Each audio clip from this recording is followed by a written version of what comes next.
The dust was red with sunset, and the wind carried the scent of drying sage and sun-warmed earth across the prairie.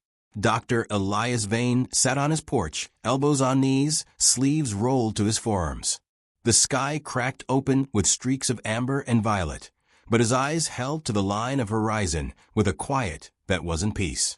It had been a day like any other, pulling a bullet from a cowhand's shoulder, lancing a boil on an old ranch widow's back, but the ache in his chest hadn't shifted an inch. His home stood at the edge of Larkspur Bend, away from the gossip and grit of town, built by his hands and his late wife's laughter. Now it was just him and the ticking of the clock, the hollow creak of boards beneath his boots, and a grave behind the house that made every sunrise feel undeserved. A flicker on the road pulled his gaze. At first, it was just movement, a shimmer in the heat. But then he stood, squinting. No, not heat, not wind. A figure, walking crooked, small. He left the porch without his hat, grabbing only his worn satchel and a canteen. As he crossed the yard, the figure staggered once more and fell, dust puffing up like a breath released too late. By the time he reached her, the girl was curled inward, one hand over her belly, her knees drawn up in the dirt, barefoot, skin burnt where her dress rode up the calf. Her braids were loose, matted. 15, maybe 16, if the hard years had thinned her early. Her face was pale beneath the freckles, lips cracked. Her breaths were ragged, like someone pulling nails from wood. Easy now, Elias said gently, lowering beside her. You're safe. She didn't open her eyes, but her mouth moved. Hurts.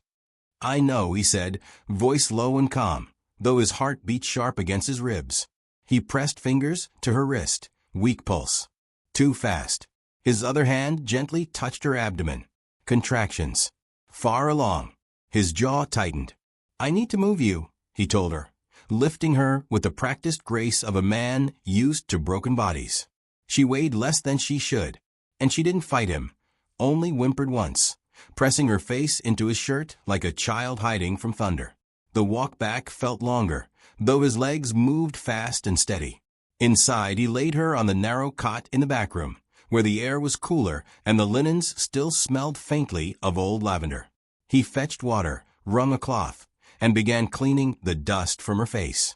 Only when he reached to loosen the front of her dress, careful, clinical, did something make him pause. His hand stilled. Bruises. Fading but deep. Old belt welts across her ribs. Finger-sized marks on her arms, some yellowing with age, some angry and new. Her belly, round and tight, trembled under his palm with another contraction, but still she did not cry out. He stepped back, breath caught in his throat. This wasn't just a girl who got into trouble. This was a girl who had been thrown to wolves. She opened her eyes, sudden and sharp, blue-gray like storm clouds, rimmed red but watching. Doctor, she whispered. Yes, he said, swallowing whatever words had tried to rise. Dr. Vane, you're at my home. You collapsed on the road. She nodded slowly, once, and then turned her head to the wall, her breath hitching with pain. I'll get help, he said. But you're not alone. Not anymore. Out in the yard, the sky had grown blood orange. He saddled his mare and rode for town, the wind lifting dust behind him like smoke from a signal fire. Midwife Mildred Haskins opened her door before he could knock. She squinted at him, arms crossed beneath her chest. Evenin', doctor. What sort of trouble sends you riding out with your hair mussed? He told her, plain and quick. A girl, young, pregnant, nearly full term, collapsed near his gate. Alone. Mildred sniffed. You get a name? No. She hasn't said a word of herself. But the bruises. Mildred, I think someone meant her harm. She didn't blink. Ain't that always the story? Then she grabbed her kit and coat. Let's go. They rode back in fading light. Frogs had started to sing from the creek, and crickets whispered in the grass. When they reached the cabin, the girl was curled on her side, arms wrapped around her belly, breathing through her teeth. She's a Coulter, Mildred said within moments, peering close. Preacher's daughter. Junie May. Disappeared 2 weeks back. Thought she run off, but now. She didn't finish. She didn't need to. Junie flinched when Mildred touched her, but didn't pull away. Not completely. Elias sat beside the bed, damp cloth in hand. "You're safe," he said again, and meant it. Junie's eyes flickered to him. "Will the baby live?" she asked, barely audible. "I'll do everything I can," he replied. No name, no accusation, just that question. And the look in her eyes, half hope, half terror, clutched at something buried deep inside him. Labor stretched through the night, slow and uneven. Junie barely made a sound. No cries, no screams, just soft gasps and bitten lips, her body straining like it was trying not to bother anyone. Mildred muttered at one point, wiping sweat from Junie's brow. Poor child's been taught shame deeper than pain. Elias didn't speak. He stayed near, offering water between contractions, letting her grip his wrist when they came hard and sharp.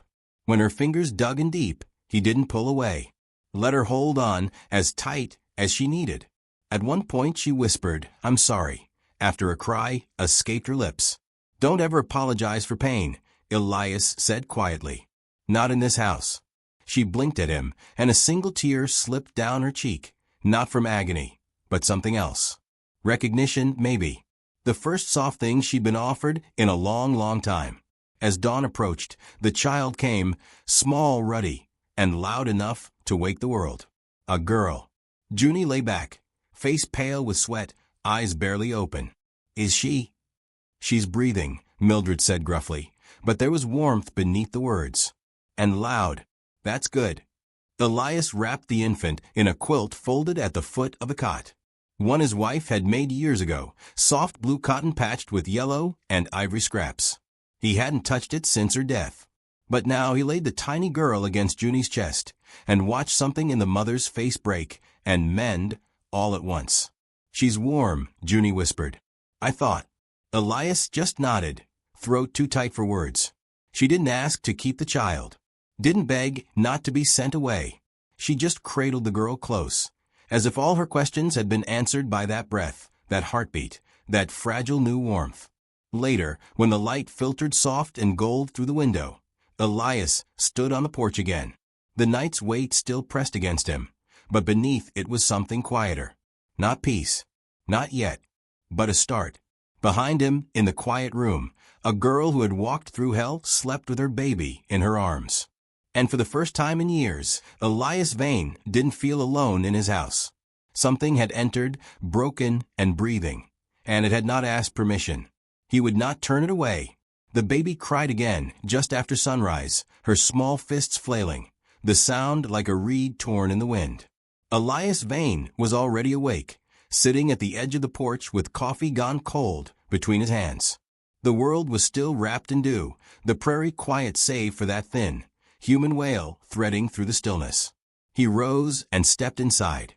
Junie was upright in bed, cradling the baby with one arm while attempting to button her worn dress with the other. Her face was set, determined, sleep-starved, stubborn as an oak in drought. But she was trembling. "You don't need to do that yet," Elias said gently. "You've barely slept." "She's hungry," Junie replied, without looking at him. "And I'm not staying long." Elias walked to the basin and poured fresh water into a clean bowl. "You can stay as long as you need. No one's rushing you out. I don't belong here. You collapsed in labor by my fence post. I'd say you do." That made her glance at him, just once. Her eyes were ringed in shadow, but still sharp. "I didn't mean to. I didn't ask if you meant to." He handed her the bowl and cloth. She took them with a nod that almost softened. As Junie cleaned the baby, Elias moved through the room with quiet purpose. He checked the linens, adjusted the oil lamp, placed fresh bread and preserves on the nearby table. His hands worked steadily, but inside a question burned. Who had done this to her? And why wouldn't she speak of it? By mid-morning, Mildred Haskins returned with more swaddling cloth and a rough wool blanket. She barely stepped 2 feet inside before fixing Junie with a sharp look. "Words out," she said. "Saw Edna Riggs' wagon, her tongue like a henhouse gate. Folks are saying the preacher's girl showed up shame-swollen and hidin' in the doctor's back room." Junie stiffened. The baby whimpered against her chest. Mildred crossed her arms. "Ain't no hiding now. Whole town's already made up its mind." "She doesn't need judgment," Elias said evenly. She needs rest. And what about you, Elias? You ready to take on the whole town's poison just for this girl? Mildred's voice wasn't unkind, only practical. They'll turn on you. I've been turned on before. Junie's eyes darted between them. Her grip on the baby tightened. Mildred sighed and softened a fraction. She stepped forward, pulled a small tin from her satchel, and placed it on the nightstand. Salve. For tears. She'll be sore for a while. Junie whispered, thank you. Mildred paused, then nodded. You're strong. That's more than most can claim. After she left, silence settled again, thick and uncomfortable. Junie turned her face away from the window, where light spilled across the quilt like a spilled secret. She had barely touched the bread Elias left. He took the chair near her cot, not too close. Would you like me to take her so you can rest? Junie shook her head. She doesn't sleep unless I hold her. Elias nodded and folded his hands. For a moment, the only sound was the baby's soft breath. Finally, he spoke, quiet and even. I need to file a birth record. I'll just put unknown father, unless you'd rather name him. Junie flinched. Her shoulders curled in like a bird trying to vanish beneath its own wings. She would not say his name, Elias muttered to himself, regretting the question almost immediately. Junie's voice was low, steady. He doesn't deserve to be written anywhere. That was all she gave him. Elias understood something then, not just about the man who'd harmed her, but about the weight Junie carried. It wasn't just shame. It was exile. Someone had cast her out, and she'd accepted the sentence, like a prisoner walking her own noose path. You don't have to speak of it, he said finally. But if you do, I'll listen. Junie looked at him a long moment, unreadable. Then she looked away. The next day, Deputy Caleb Boone showed up. 24, lanky, and still wearing a badge like it was a church pin. He knocked soft but entered hard, boots thudding like thunder on the floorboards. Doc, he greeted. Miss Coulter. Junie stiffened again, her eyes sharp. The baby stirred, sensing the tension. Caleb tugged off his hat. I come on official business. Reverend Coulter's filed a complaint. He says his daughter's been harbored here without his consent, that she's run off with church funds and is living in sin. Elias rose slowly. She nearly died in childbirth. She didn't steal anything except a chance to survive. I'm just relaying, sir. Reverend says he wants her returned. Junie said nothing. Caleb looked at her, uneasy now. Junie, I knew you when you were a kid, at the church picnics. You used to sing real sweet. You sure you don't want to come talk to him? Maybe explain. Junie looked him dead in the eye. He knows what he did. Elias felt his stomach sink. Caleb's face tightened. He says you're confused, that you got seduced by someone and ran off. You know how people talk. I didn't run off, Junie said. Her voice was steady. I was sold. The words dropped like a bullet between them. Caleb blinked. Sold. He gave me to a preacher from El Paso. Said I was temptation. Said if I didn't marry that man, I was no longer welcome in his house. She didn't cry. Her voice had no emotion left in it, just ash. Caleb paled. I didn't know. Elias stood beside her. Now you do. Caleb looked at the child, then at Junie. I can hold off the Reverend's demands for now. But this town, he glanced toward the door. You know how they are. I know, Elias said. Caleb left without shaking hands. That night, Elias brought in firewood and found Junie at the window, rocking her daughter in her arms. She wore a borrowed shawl, thin cotton pulled tight around her shoulders. The fire cast warm light over her hair, which she'd brushed out for the first time. She has no name yet, she said softly. You'll find it when it's time. She looks like a hope. Elias paused at the hearth, watching the way the child's hand clutched her mother's shift. It suits her, he said. Junie smiled, brief, flickering. In the days that followed, Elias saw changes. Junie began sweeping the floor when the baby slept. She washed their dishes, even stitched a tear in one of his old shirts. Once he heard her humming, just under her breath, something wordless and soft. He didn't interrupt. One afternoon, while hanging clothes to dry, Junie spoke without turning. You remind me of someone. Good or bad? She shrugged. Someone who meant well, but couldn't stop what happened. Elias didn't press. That night, a storm rolled over the plains. Thunder growled low across the hills. Elias found Junie standing barefoot on the porch, the baby tucked against her shoulder. He stepped beside her, careful not to crowd her space. "I used to be afraid of thunder," she said, rocking slightly.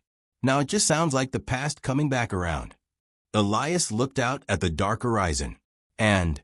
She turned to him. "This time, I'm not going anywhere." The wind caught the edge of her shawl, lifting it like wings before settling it back over her. She didn't flinch. Elias knew then, without any grand gesture or spoken vow, that something had shifted. She hadn't said his name, but she'd said enough. The morning air was sharp with cold when Elias stepped into town, his coat flapping at the hem, the brim of his hat casting long shadows over tired eyes. He'd come to restock bandages and quinine, but Larkspur Bend had its own ideas. Whispers followed him like smoke. "That's the one took in the preacher's girl. He's lost his mind, harboring a shame like that. Heard he wrapped the bastard in his dead wife's quilt." Elias kept walking. He didn't answer stares. He'd lived long enough to know what silence could say. But it wasn't the words that wore him down. It was the look in people's eyes. Not fear. Not even curiosity. Just the smug safety of judgment. Like the world had neatly arranged its moral furniture and found no room left for mercy.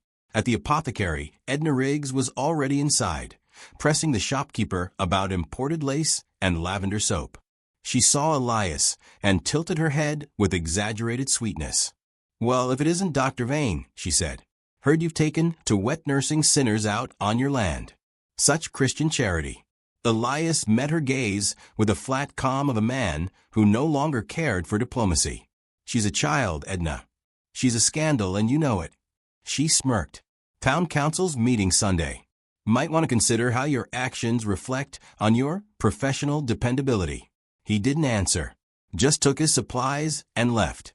When he returned home, Junie was on her knees beside the hearth, gently bathing Hope with a warm cloth. The baby gurgled, her chubby limbs kicking in the air, pink and healthy.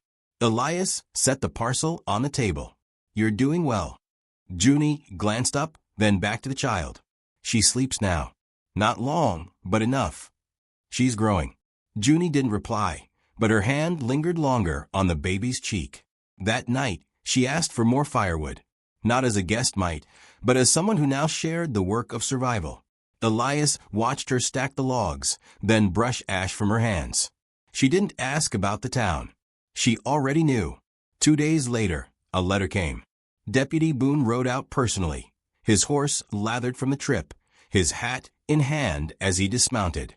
He didn't step inside, just lingered by the porch, eyes dark with conflict. "Elias," he said, voice low. "Reverend's pushed things further. He's petitioned the county circuit judge for Junie's return. Claims legal guardianship. Claims you're obstructing family rights." "She's not property," Elias said. Boone winced. "Law don't always know the difference." Junie stood inside the door, holding Hope. She didn't speak, didn't cry, just looked at the deputy the way people look at long winters, knowing what's coming, and that it won't care. Boone rubbed the back of his neck. "I got a week. That's all I can hold it. They'll come out here, legal-like, armed if needed." Elias asked quietly, "Would you stand with her?" I don't know. My job." "Then don't come all." Boone nodded, ashamed, and mounted again without another word. That night, Elias couldn't sleep. He sat at the table, nursing bitter coffee, watching shadows crawl across the floor. The quiet pressed in heavy, and the old ache in his chest returned, not from grief, but from knowing what was right and how often it cost everything. Junie found him there just before dawn. She didn't ask what troubled him. She only sat across from him, Hope bundled tight against her chest. "He never wanted me," she said softly. "Only wanted to say he kept his house clean, that his name was still good in God's eyes." Elias looked at her. "Then you were never the stain." Her eyes welled but didn't spill. "He said if I ever came back, he'd have the law take my baby. Said I'd shamed his name beyond repair." Elias reached across the table, not to touch her, but to place a small object in front of her. A silver brooch, tarnished with age. "My wife's," he said. "She used to say nothing heals like dignity. Not medicine. Not time. Just the chance to be seen whole again." Junie looked at the brooch. Her fingers brushed it, then curled into her lap. "I want to stay," she said. "You will." The next morning, Mildred returned with food, herbs, and eyes full of heat. "Town's snapping like dry twigs," she said. "Edna's spreading talk that you're trying to raise that girl like your dead wife." Elias didn't answer. "She's wrong," Mildred continued, setting jars on the counter. "You're not trying to replace your wife. You're trying to do something she would have admired." Junie sat in a corner, feeding Hope, her back straight, face still. She didn't interrupt. That afternoon, they received another visitor. This time it wasn't gossip. It was Reverend Coulter. He arrived on horseback with two men behind him, leather-vested, armed, and hard-eyed. His white collar was stained with dust, but his posture was proud as ever. When he stepped off the horse, his boots hit the earth like a challenge. Elias stepped outside to meet him, shotgun across his arms, but held low. "You're trespassing." "I'm reclaiming what's mine," Coulter said, voice thin and sharp. "My daughter. My name. My God-given right." Elias didn't move.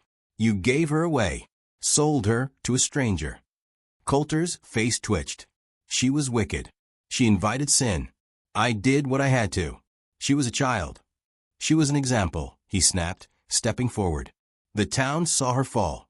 They'll see her dragged back. Or they'll start to wonder what else I can't control." Junie stepped outside then, holding her baby, hair braided back, jaw set like flint. She looked smaller than the men, quieter. But the moment she spoke, the world seemed to hush. "You don't get to name what I carry," she said. "You lost that right the day you called me filth in front of your church." Coulter's mouth opened. Closed. "I'm not afraid of you," she said. "And I won't let you take her." His face twisted into something bitter and brittle. "You think anyone in town will stand for this?" Elias stepped forward, voice calm and firm. "They already have. We stand for her. And we're not moving." The two armed men shifted. One lowered his eyes. The other spat in the dirt but didn't draw. Coulter stared at them, then at his daughter. He saw then that he'd already lost. Not just authority, but the power to bend her. Without a word, he turned and mounted his horse. He didn't look back. They rode off without firing a shot. Afterward, Elias sat down hard on the porch steps, heart pounding. Junie stood for a long moment, staring at the road where her father disappeared. She rocked her baby slowly, almost thoughtfully. Then she sat beside Elias. "You don't owe me this much," she said softly. "I know," he replied. "But some debts are the kind you choose to carry." Hope stirred, cooed. The wind picked up and carried the scent of wild sage and distant rain. The storm had passed without thunder. Junie looked at the horizon and whispered, "Maybe we can build something new." Elias didn't smile, but something inside him eased. "If we do, it'll be because we laid it honest." She nodded, her shoulders relaxed. And for the first time, she didn't look like she was preparing to leave.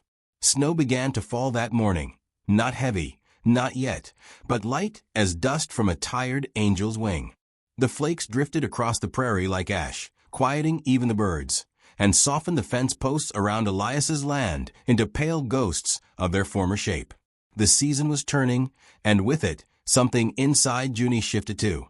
She stood at the window with hope in her arms, watching the world disappear under white. The child was bundled in a patchwork quilt that Mildred had stitched together from remnants of charity and affection. Her little hand peeked out and curled instinctively around the edge of her mother's braid. Junie's profile was still carved in resolve. There was no fear in her now, only readiness. It hadn't come all at once. It had crept in on the back of long silences, shared meals, and quiet acts of mercy. Dignity, as Elias had called it. She had started to believe in it. Elias entered the room, shaking snow from his coat. "Cold's thickening," he said, voice low. Junie didn't turn. "It's peaceful." "Too peaceful," he murmured. Sometimes stillness is the way the world holds its breath. She turned then, something in her expression sharpening. Do you feel it too? I do. There had been no word from Coulter since the standoff. But Elias knew men like him didn't accept defeat. They just waited for better weather. And now, winter was tightening its grip on the land. And with it came desperation, bitterness, and fire beneath the surface. Elias had been preparing, quietly, reinforcing the door, keeping the shotgun oiled, asking Boone questions about the judge's schedule, the reach of a county mandate, and what happened when a man refused to obey a father's claim. The town still talked. They always would. But there had been shifts. Mildred brought stew more often now, without the pretense of checking in. Boone stopped by twice a week, less as a lawman, more as a silent watcher, someone trying to decide if courage and legality could ever live in the same room.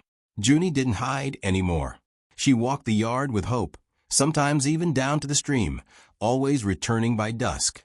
She brushed her hair out each night and hung her dresses to dry in the wind. There was a grace in her now, not from others, but from herself. But on the 5th morning after the snowfall, just as the sun began to rise, a rider came. Elias spotted him first, a speck against the white. Dark coat, rigid posture. Not Coulter, younger. But behind him rode 2 more, then 3, then a 4th, one in a sheriff's badge from a county seat. Boone was with them, riding slowly, his mouth set in a grim line. Elias stepped inside. They're coming. Junie looked up from where she was tying Hope into the sling across her chest. She didn't ask who. They brought a judge, Elias said. Probably a paper with a signature and seal. I won't let them take her, Junie whispered. You won't be alone. He retrieved the shotgun and placed it on the table, beside the tin of matches and the worn family Bible. Everything important seemed to live in those 3 things: protection, light, and memory. Outside, snow crunched under boot heels. The men stood just beyond the porch. Boone dismounted first and approached the door, hat in hand. Elias, he called. Let me speak first. Elias opened the door, but stood in the frame, unmoved. You've got seconds, not minutes. Boone swallowed. Judge Denton's here under pressure from Reverend Coulter. They filed official petition for custody on the basis of age, illegitimacy, and unsuitability of the current shelter. She's not livestock, Elias said. You don't file for her like she's land. I know that. But Denton's carrying law. And law can be blind, even when hearts aren't. The judge stepped forward. Older, but not ancient. Face like a chiseled bluff, blunt, pale, unreadable. I am not here to arrest anyone, he began. But the girl is 15. Her father has claimed she is unable to care for her child, and that her presence here constitutes unlawful custody. You are a doctor, not a relative, and unless the child is formally adopted. She nearly died on my land, and I have watched her raise her child with more care than half this town shows their kin. She's a minor. She's a mother. The men behind the judge shifted their weight. Their hands hovered near weapons, but no one drew. Junie stepped out, bare-headed in the cold, Hope swaddled tight against her. Her voice didn't shake. You can say what you like, but I won't go back, and I won't let him touch her. The judge hesitated. Miss Coulter, you're a child under the law. Your father has the right to. No, he doesn't, she said. He sold me, like meat. He gave me to a stranger and called it righteousness. He stood at the pulpit and let men believe I was wicked, when he was the one who let it happen. Denton opened his mouth, but Junie kept speaking. This baby is mine. She's the only good thing I ever carried. And you can tell my father if he wants me to obey him, he'll have to come face me himself. Boone stepped forward, voice strained. Junie, if you run, they'll say you're unstable. They'll say Elias put you up to it. I'm not running, she said. I'm planting. She stepped off the porch and into the snow, shoulders back, her body a wall between the child and every man who thought paper could overwrite pain. Denton looked at Elias. You're prepared to be charged? I'm prepared to protect them. Boone turned to the judge. Sir, with respect, she's not hysterical. She's calm. She's nursing. The child is well fed. There's no neglect here, only survival. Denton looked back toward the girl, now standing alone in the yard, her breath forming clouds as she rocked Hope gently. After a long silence, the judge folded the petition in half and tucked it into his coat. "We'll call this matter postponed, pending further investigation," he said quietly. "I'll be filing a delay." Junie didn't smile, but her chin lifted. Elias exhaled, only now aware how tightly he'd been holding his breath. Boone met Junie's eyes. "I'll make sure they don't come back without warning." The judge and his men left without fanfare, their horses' hooves muffled by snow.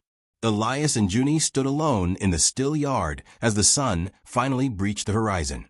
It touched her first, casting a golden line across her hair, her cheek, the tiny bundle in her arms. She didn't turn to him. She was too busy watching the wind move through the dry corn stalks at the edge of the property. "She won't remember this," Junie said softly. "The snow, the men, my shaking." Elias stepped beside her. "But you will." She nodded. "And I'll teach her what it means. To stand. To say no. To make a life even when no one hands you one." He didn't speak for a long moment. Then he said, "There's a spare plot near the west fence. Could build a cabin." Junie turned toward him, brows raised. "Not an offer of charity," Elias clarified. "An offer of space. For you. For hope. For whatever name you carve into the next chapter." Junie smiled, real, full, unapologetic. "Then I reckon we'd best learn to build." Spring came slow that year, thawing inch by inch. But something else bloomed faster than the frost retreated. Respect, rhythm, and something almost like joy. Junie's cabin rose before the next season. Elias taught her to plane wood. Mildred helped with curtains. Boone dug the hearth. No one called her names anymore. Hope grew, and with her, Junie's spine seemed straighter. She sang again not hymns, but lullabies of her own making, melodies that held the shape of survival. One morning, Junie stood at the fence, her daughter in one arm and her eyes on the sky. A hawk flew overhead, carving circles in the blue. She didn't say a word, but in her silence was a sentence written in a language the world had tried to burn from her. "I belong here." Elias watched from the porch, coffee in hand, coat open to the sun. He thought about all the things that could have broken her, that should have, and how she stood anyway. Later that night, with the child asleep and the cabin warm, Junie stepped onto Elias's porch. "I never thank you," she said. "You don't have to." "I do, because the only thing I ever stole was my own life back. And you let me keep it." Elias looked at her, this girl now woman, and shook his head. "You didn't steal anything. You reclaimed it." They stood side by side, not touching, but close enough to feel each other's presence. The stars hung above like scattered salt, and the air was sweet with thawing earth. Hope stirred in her sleep. The fire cracked inside, and far off, a night bird sang one long note, as if to say this happened, and it mattered. Some stories didn't blaze. They smoldered. They whispered. They walked barefoot through snow and still reached spring. And when those stories ended, they left behind not ashes, but roots. If this story moved you, please let me know. Where are you listening from? I'd love to hear that, and also like, comment, and subscribe.